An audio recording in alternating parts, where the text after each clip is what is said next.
Hey, how you doing? All right, so first video on the air intake MST Intake.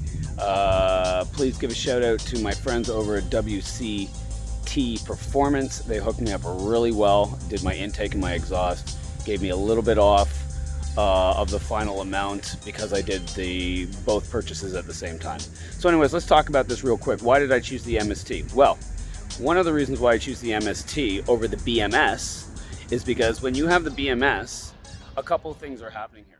As we can see here, okay, one of the difference between the MST and the BMS is that the BMS doesn't have this heat shield.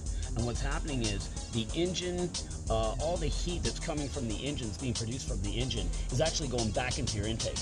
It was causing lights to go off. It's obviously not good for your engine and those sort of things. So that's one of the reasons why we chose MST to put in this application.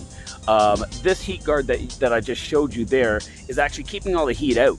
It's keeping it cool. So really good application. I would not go to the BMS. I would always go MST. All right, so there you have it. MST intake. We've got the AWE or AW exhaust 180 degree technology. You combine them both together, you get an amazing sound. By the way, I'm not going to start up the car. Every time I've heard the exhaust on one of these videos and the car starts up, it doesn't do it justice, so I'm not going to bother doing that to you. But take my word for it, the thing really sounds nice, especially on the upshifts and downshifts. You can really hear it. I'm getting a lot better throttle response. I have not had the car tuned.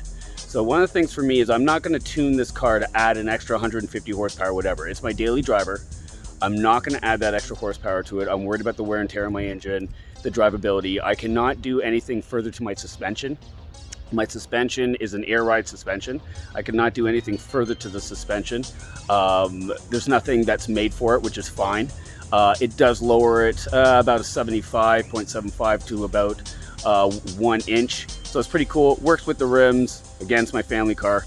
But I'm getting better throttle response. I've got, I've gained maybe about 30 to 40 extra horsepower, which is right where you want it. For a daily street car, I think 400 horsepower is pretty good. It's not too bad. Yeah, the kids love it. I love it. Next video, we're going to be looking at that wrap. We're going to talk about the rims.